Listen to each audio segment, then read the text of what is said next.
성경 말씀 신명기 4장 2절입니다. 신명기 4장 2절.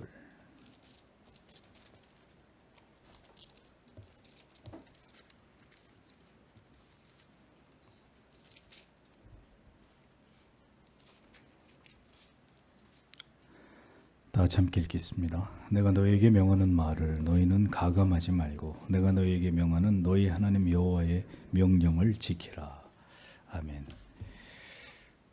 벨직 신앙 고백서 제7항입니다. 성경의 충족성 같이 읽겠습니다. 우리는 이 성경이 하나님의 뜻을 온전히 담고 있으며 또 사람이 구원받기 위해서 믿어야 할 모든 것을 충분하게 가르치고 있음을 믿는다. 하나님께서 우리에게 요구하시는 예배의 모든 방식이 성경 안에 충분하게 기록되어 있다.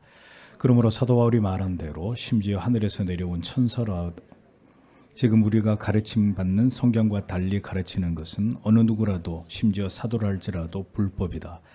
하나님의 말씀에 무엇을 더하거나 빼지 못하도록 금지하므로 성경의 교리는 모든 면에서 가장 완전하고 충족함이 확실하다. 우리는 아무리 거룩한 사람의 글이라 할지라도 하나님의 성경과 동등한 가치가 있다고 여겨서는 안 되며 관습이나 많은 사람들이나 고전이나 시대의 사람들이 만든 전통이나 공회들이나 법령들이나 제도 등을 지구한 하나님의 진리인 성경과 동일한 가치로 여겨서도 안 된다. 왜냐하면 그 진리는 모든 것 위에 있고 모든 사람들은 스스로 속이는 자들이며 입김보다도 더 가볍기 때문이다. 그러므로 사도들이 우리에게 영들이 하나님에게로부터 왔는지 시험하라. 만일 누가 너희에게 와서 이 교리를 전하지 아니하거든 그를 너희 집에 받지도 말라고 가르친 대로 우리는 이 무고한 규범과 일치하지 않는 모든 것은 전심을 다하여 배척해야 한다. 이렇게 긴 내용을 통해서 성경의 충족성에 대해 벨직 신앙 고백서는 이러한 고백을 우리에게 들려주고 있습니다. 3항에서 6항까지 벨직 신앙 고백서는 성경 66권이 영감되었고 66권만이 정경이고 권위 있고 구별된 하나님의 말씀이라는 사실을 고백하고 있습니다. 7항에서는 성경이 우리의 구원에 관한 모든 진리와 우리가 하나님을 어떻게 예배해야 할 것인지를 어떻게 하나님을 예배해야 될 것인지를 밝히는 것으로 성경에 대한 우리의 신앙의 고백을 마무리 짓고 있는 것을 볼 수 있습니다. 먼저 벨직 신앙 고백서는 우리는 이 성경이 하나님의 뜻을 온전히 담고 있으며 또 사람이 구원받기 위해서 믿어야 될 모든 것을 충분하게 가르치고 있음을 믿는다. 이렇게 밝히고 있습니다. 이 내용은 성도인 우리가 성경이 하나님의 뜻을 모두 온전히 담고 있다는 것을 믿어야 된다. 이렇게 얘기합니다.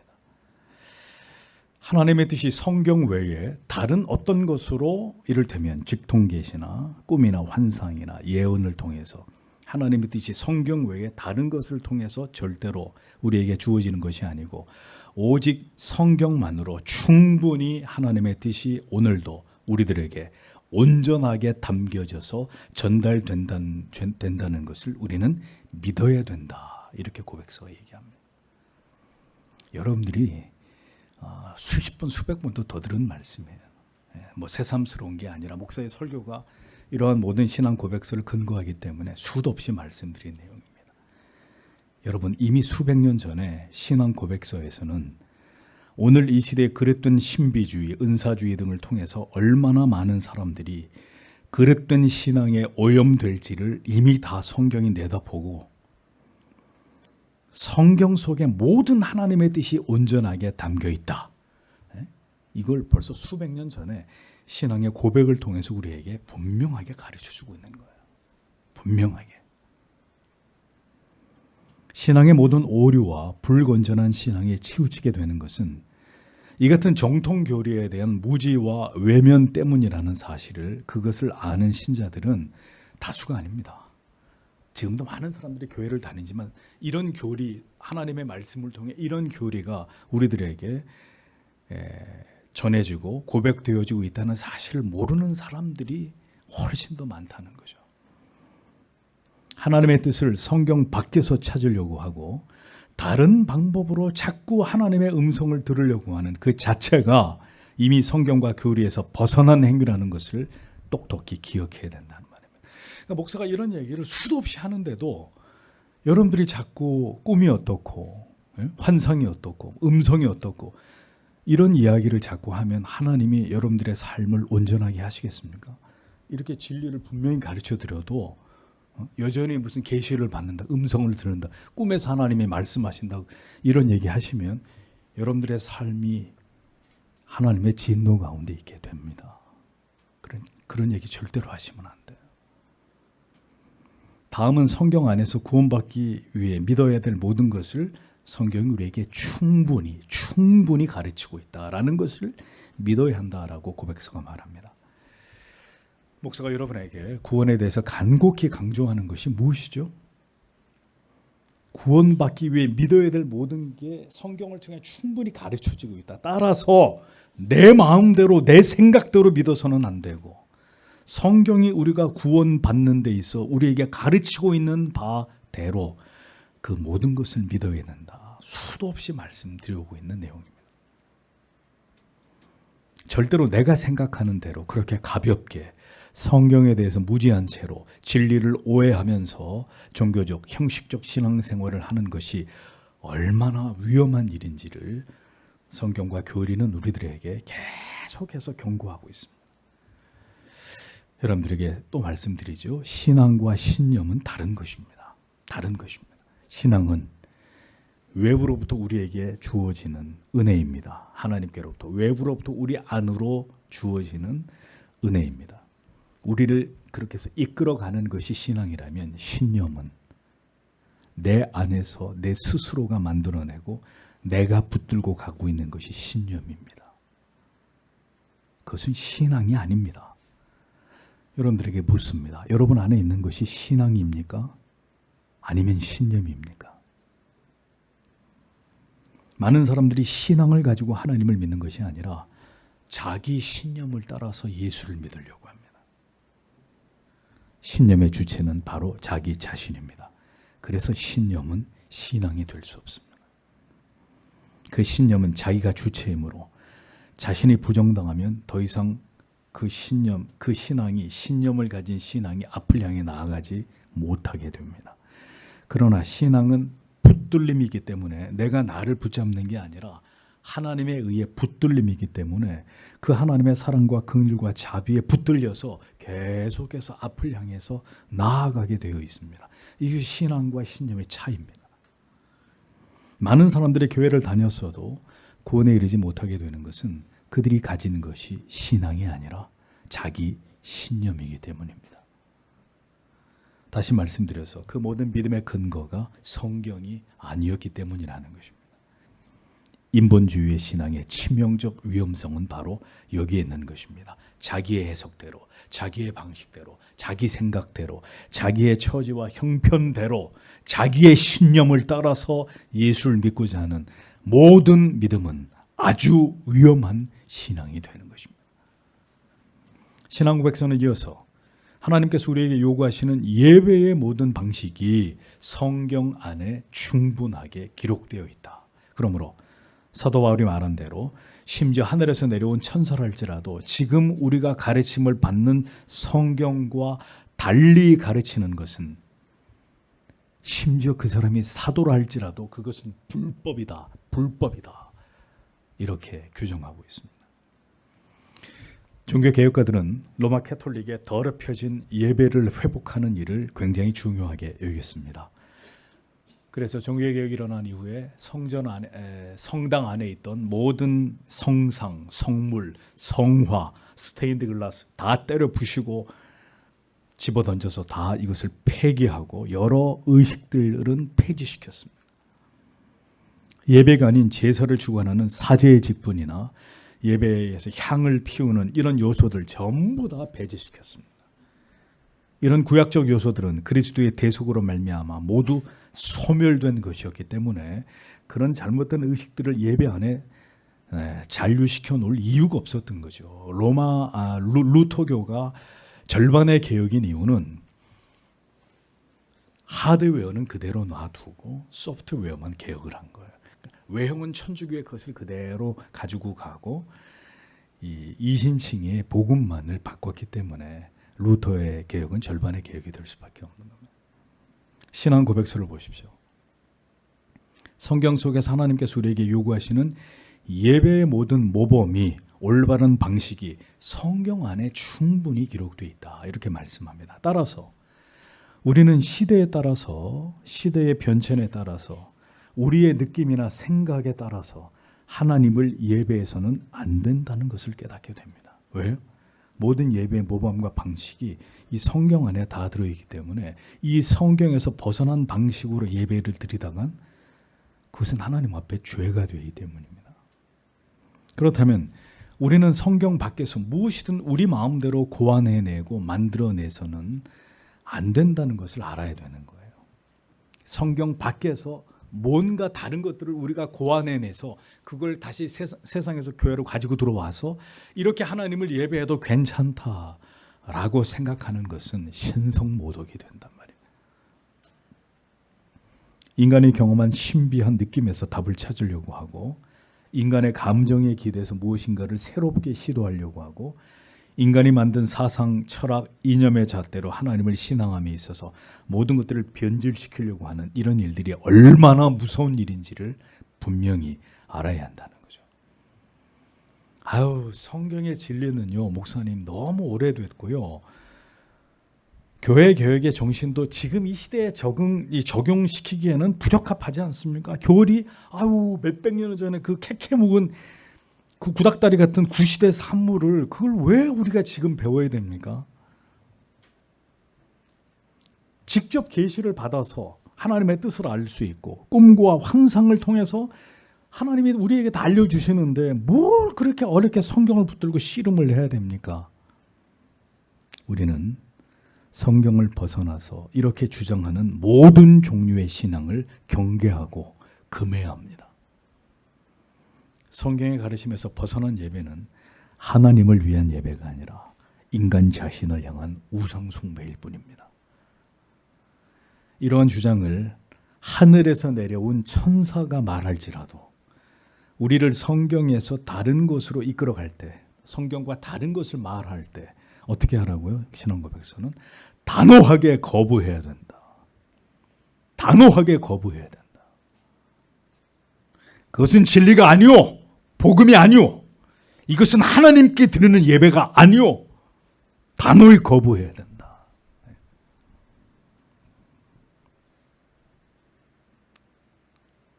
이어서 신앙고백서는 다음과 같이 밝히고 있습니다. 하나님의 말씀에 무엇을 더하거나 빼지 못하도록 금지하므로 성경의 교리는 모든 면에서 가장 완전하고 충족함이 확실하다. 우리는 아무리 거룩한 사람의 글이라 할지라도 하나님의 성경과 동등한 가치가 있다고 여겨서는 안 되며 관습이나 많은 사람들이나 고전이나 시대의 사람들이 만든 전통이나 공회들이나 법령들이나 제도 등을 지고한 하나님의 진리인 성경과 동일한 가치로 여겨서도 안 된다. 이렇게 고백하고 있습니다. 신명기 12장 32절에 내가 너에게 명하는 이 모든 말을 너희는 지켜 행하고 그것에 가감하지 말지니라. 우리는 절대로 성경의 진리에서 벗어나 무엇인가를 결정하거나 행하거나 믿을 수 없습니다. 그럼에도 불구하고 로마 캐톨릭은 새로운 교리를 끊임없이 만들어내고 있습니다. 대표적인 것이 1845년 성모 마리아는 잉태 순간부터 언제나 자범죄가 없다라는 교리를 만들어냅니다. 누구 마음대로. 성경에 어디 마리아는 원죄와 자범죄로부터 자유하다는 성경 구절이 어디에 있습니까? 용서하세요. 미친 소리들을 하고 있는 거예요. 12월 8일이 그 축일로 지정되어 있습니다. 캐톨릭은. 1950년 마리아가 지상 생활을 마친 후에 그의 영과 육이 승천해서 하늘의 영광 가운데로 들어갔다. 성모 승천설. 8월 15일이 그것을 기념하는 축일로 캐톨릭은 정해놓고 그날을 지킵니다. 왜 로마 카톨릭이 이단이 아닙니까? 도대체 누가 로마 카톨릭을 이단이 아니라고 얘기합니까? 성경에서 어떤 것도 더하거나 빼지 말라고 말씀하는데도 이런 일들을 행하는 자들이 어떻게 이단이 아닙니까? 성경의 교리는 모든 면에 있어서 완전하고 충족합니다. 그 이유는 모든 교리가 성경에 기반하고 있기 때문입니다. 이어 신앙 고백서는 아무리 거룩한 글이라 하더라도 그것을 성경과 동등한 권위가 있다고 여겨서는 안 된다라고 말합니다. 관습이나 많은 사람들이나 고전이나 시대의 사람들이 만든 전통, 공회들, 법령들, 제도 등을 지고한 하나님의 진리인 성경과 동일한 가치로 여기서는 안 된다. 이렇게 말합니다. 그러니까 성경적인 전통과 권위와 질서는 매우 중요하게 여겨져야 될 주제들입니다. 또 많은 사람들에 의해서 결의되고 채택된 공의회의 결의나 선언들, 법령들 중요하지만 그것이 하나님의 말씀보다 귀할 수는 없습니다. 왜? 과거의 공의회가 내린 결정 가운데 성경에서 벗어난 것들이 있었기 때문이죠. 그러한 일들 역시 사람들에 의해서 모두 결정되는 일들이기 때문에 성경과 동일선상의 권위로 받아들여서는 안 된다는 겁니다. 심지어 위대한 하나님의 일꾼들이 쓴 책이라 할지라도, 예를 들면 그 책의 저자가 아우구스티누스입니다. 칼빈입니다.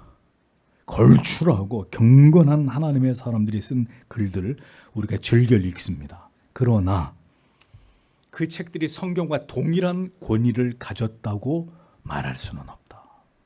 왜? 성경은 1.1획이라도 잘못된 말씀이 성경에 무를 믿잖아요. 그런데 칼빈의 기독교가 성경 다음으로 훌륭한 저서이긴 틀림없지만 무오하냐? 에? 칼빈의 글이 무오하냐? 성경처럼 무오하냐? 그건 아니란 말입니다. 우리가 분명히 알아야 하는 것은 오직 성경만 모든 것을 판단하는 기준이 되고 절대적 권위를 가집니다. 그 아래의 경건한 책들은 우리가 참고할 수 있습니다. 왜? 그 책들도 다 성경에 기반하여서 쓰여진 책들이기 때문에 우리의 신앙에 유익을 삼고 참고할 수는 있어도 성경과 동일한 권위에다가 둘 수는 없는 것이다 라는 것을 고백서는 분명하게 우리에게 얘기해 주고 있습니다. 그러니까 권위가 있긴 있지만 절대적 권위는 없다는 거예요. 절대적 권위는 오직 성경에만 존재하는 것이다. 예를 들어서 고신 총회가 성경과 교리에서 벗어난 그릇된 결정을 내리면, 자, 개교에 있는 우리는 어떻게 해야 됩니까? 총회의 결의니까 따르세요. 상회가 결정한 건데 개교회가 다 따라서 복종하고 순종해야지. 그래서 코로나 때 교인들 10%만 나와서 예배 드리라고 할 때 우리가 지켰습니까? 우리는 다 나와서 예배 드렸습니다. 모든 것은 성경이 최종적 권위를 갖습니다. 어떤 것도 성경의 권위와 대등하거나 그 이상이 될 수 없다는 것을 기억해야 합니다. 그러므로 벨직 신앙 고백서는 이렇게까지 말하고 있습니다. 왜냐하면 그 진리는 모든 것 위에 있고, 진리는 모든 것 위에 있고, 모든 사람들은 스스로 속이는 자들이며 입김보다도 더 가볍기 때문이다. 그러므로 사도들이 우리에게 영들이 하나님께로부터 왔는지 시험하라. 만일 누가 너희에게 와서 이 교리를 전하지 아니하거든 그를 너희 집에 받지도 말라고 가르친 대로 우리는 이 무오한 규범과 일치하지 않는 모든 것은 전심을 다하여 배척해야 한다. 이렇게 말하고 있는 것입니다. 성도 여러분, 진리는 모든 것에 있어서 절대로 수용적이지 않습니다. 아침에 말씀드렸습니다. 진리는 오히려 배타적입니다. 그 진리에서, 그 교리에서 벗어나는 것을 절대로 용납하지 않습니다. 진리는 유일성, 절대성을 갖기 때문입니다. 아무리 그 믿음이 훌륭한 사람일지라도 인간은 냄새나는 존재입니다. 전적으로 타락하고 부패한 존재에 불과합니다. 그러므로 성경의 진리를 토대로 교리에 벗어남이 없다면 그가 한 말과 글은 문제가 되지 않지만 그렇다더라도 성경 권위 위에 있거나 성경과 동등할 수는 없습니다. 그러므로 우리는 결코 사람이 쓴 글을 우상화하고 성경과 동일시하는 우를 범해서는 안 됩니다. 그러기 위해서는 언제나 성령의 역사를 통해서 진리를 올바로 분별할 수 있어야 하고, 모든 가르침이나 말씀에 대한 선포가 성경과 교리에 근거한지를 부단히 살펴야 합니다. 그러니 여러분들은 목회자의 감시자입니다. 어떤 면에서 목사가 성경을 제대로 설교하나 교리를 제대로 짚어서 이야기하나 그렇지 않나. 여러분들은 좋은 의미에서 모든 설교자들의 감시자가 되어야 합니다. 그러려면 여러분이 여기 있는 목사만큼 어렵겠지만 성경에 대해서 아셔야 되고 교리에 대해서 박식하셔야 합니다. 여러분들이 무지하면 무지할수록 무식한 목사가 이 강단 위에서 거짓 복음을 전할 수 있는 것입니다. 로이드 존스 목사님, 마틴 로이드 존스, 제가 아주 존경하는 훌륭한 목사님. 틀림없이 많은 사람들이 인정하는 탁월한 설교자입니다. 20세기 마지막 청교도라고 불리울 만큼 그래도 손색이 없는 분입니다. 그러나 자, 우리 청년들이 마틴 로이드 존스의 교리 강좌 시리즈를 공부하고 3권째죠. 공부하고 있는데 그분의 전체적인 교리는 순전하고 거짓됨이 없습니다. 그런데 성령에 대한 해석과 유아 세례를 부정하는 부분에 대해서만큼은 아쉽습니다. 그래서 청년들에게 얘기했습니다. 이 부분은 받아들일 수가 없는 부분이다. 전통적인 개혁주의의 신학과 다른 부분이다. 왜 그럴까요? 왜 그 로이드 존스의 훌륭하신 그분의 모든 것들을 우리가 본받아야 되지만 그분이 성령론에 대해서 그리고 유아 세례에 대해서 이것을 인정하지 않는 이 부분은 왜 우리가 받아들일 수 없느냐? 성경의 가르침에 위배되기 때문입니다. 많은 사람들이 듣기에 좋고 부드럽고 감미롭고 감동적이면 성도 여러분 그게 진리일까요? 대부분은 그렇지 않을 가능성이 대단히 높습니다. 진리는 투박하고 직설적이고 모호하지 않고 무엇보다 절대로 사람을 두둔하거나 사람의 편에 서지 않습니다.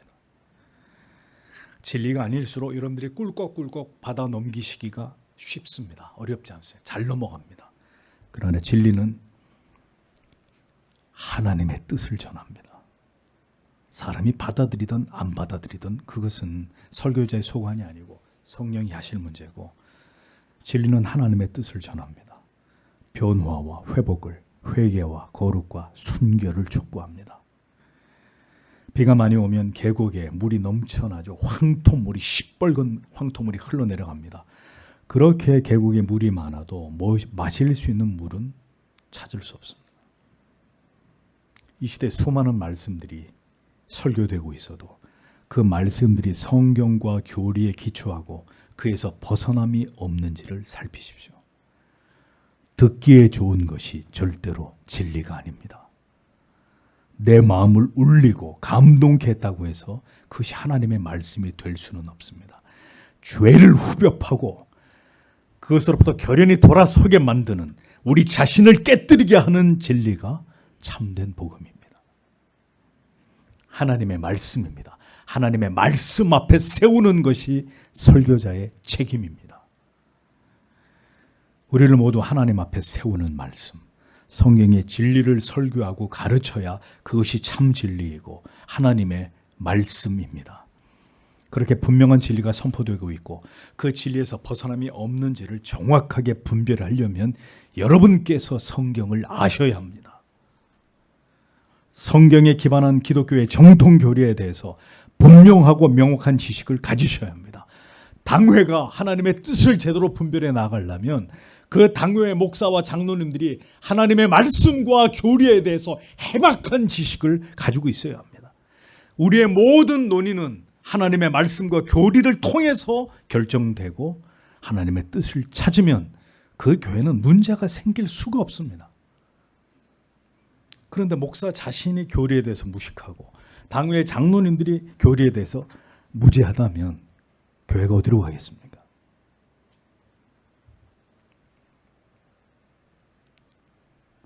그러므로 우리는 성경에 기반한 기독교 정통 교리에 대해서 끊임없이 공부하고 연구하고 정확한 지식을 습득하기 위해 노력해야 됩니다. 그리고 그 진리를 통해 끊임없이 우리의 자아가 부서지고 깨져야 합니다. 새벽에 일어나면 저는 성경을 읽습니다. 그 다음은 기독교 강요 한 장을 읽고 그 다음엔 웨스트민스터 신앙 고백서를 읽습니다. 내용을 몰라서가 아니라 처음 읽는 게 아니라 계속해서 읽고 또 읽고 또 읽고 또 읽고. 왜? 여기서 벗어나면 큰일 나는 거기 때문에. 여기서 목사가 헛소리를 하면 다 죽는 거기 때문에. 이 모호한 규범과 일치하지 않는 모든 것은 전심을 다하여 어떻게 해요? 어떻게 해요? 배척해야 한다. 전심을 다하여 배척해.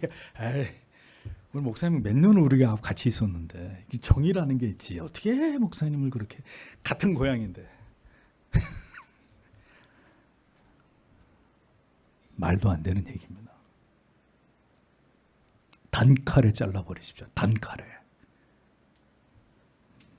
진리보다 혈연, 지연, 학연이 중요하고 인간의 타락한 정치에 의해서 교회가 운영되고 직분이 주어지고 설교자가 세워지게 되는 일이 일어나게 되면 시대의 정신이나 이념이 과도하게 교회에 침투해서 교회가 그것에 경도되고 진리의 복음의 가치보다 이런 것들이 더 중요하게 여겨지므로 교회가 양분되고 분열되면 그것은 더 이상 그리스도의 교회가 아닙니다. 오직 성경의 가치, 오직 참 교리의 정통성만이 시대를 초월해서 그 교회에 뿌리 내리고 참 성도들에 의해 그 가치가 지켜질 때 그 교회는 거룩성과 순수성을 지켜나갈 수 있고 그곳에 행해지는 예배만이 진정으로 하나님이 기뻐 받으시는 예배가 될 수 있는 것입니다. 늘 목사님들이 모이면 이 개혁교회 목사님들 빼고 목사님들이 모이면 하는 얘기가 있습니다. 성경만 설교하고 교리만 가르쳐서 교인이 늘어나고 교회가 성장합니까? 굉장히 기분 나쁜 얼굴로 이런 얘기들 하십니다. 저는 이런 질문들을 사탄의 유혹이라고 간주합니다. 사탄의 유혹이라고. 많은 시대 목사님들이 가지고 있는 생각입니다. 이 시대 많은 목사님 자주 듣는 얘기입니다. 목사님 성경만 가지고 어떻게 교회를 부흥시킵니까? 이런 프로그램도 있고 이런 프로그램도 있고 이런 것도 하고 카페도 있고 교회 뭐. 저는 묻고 싶습니다. 그럼 왜 거듭난 택함을 입은 성도가 아닌 자들을 교회에 불러 모아야 합니까? 전 물어보고 싶습니다. 그렇게 사람을 많이 채우는 게 교회가 존재하는 목적이면 택함을 입은 사람들도 아닌데 뭐하러 그렇게 교회에 많이 끌어다 모아놓습니까? 뭐 때문에? 뭘 하려고? 성도 여러분, 성경과 신앙 고백서가 우리에게 어떤 가치를 가장 중요하게 여기도록 요구하는지를 마음에 새기십시오. 그리고 이 교회가 주님 오실 때까지 변질되지 않고 오직 그 가치만을 잘 지켜나가는 교회가 될 수 있도록 우리는 기도해야 합니다. 저도 잘 압니다. 뭘요? 제가 별나다는 걸요. 저를 아는 모든 사람들이 하는 얘기입니다. 참 별난 목사. 괜찮습니다. 그런 얘기 듣는 것은 하나도 기분 나쁘지 않습니다. 제가 여기서 더 별나더라도 여러분들을 하나님의 말씀 가운데로 인도할 수 있다면 저는 어떤 말을 들어도 개의치 않습니다. 우리들의 모든 문제는 진리 때문이 아니라 죽지 않은 내 자신, 여전히 내 자신을 부인하지 못하는 어리석은 자아와 자존심 때문에 일어나는 일들입니다. 이게 대부분의 우리에게서 일어나는 일들의 원인입니다. 그것을 초월하지 못하면 절대로 올바른 신앙 가운데로 나아갈 수 없습니다. 잊지 마십시오. 오직 하나님과 진리의 말씀의 가치만이 가장 우리에게 중요하고 우리에게 가장 위대한 가치가 됩니다. 우리는 나를 지키기 위해 존재하는 것이 아니라 진리의 가치를 수호하기 위해서 존재하는 것입니다. 그것이 교회와 성도가 존재하는 이유이고 목적입니다. 이 가치를 끝까지 굳게 지켜나가는 우리들이 될 수 있도록 오늘도 하나님 앞에 다 함께 기도하기 원합니다. 기도하겠습니다.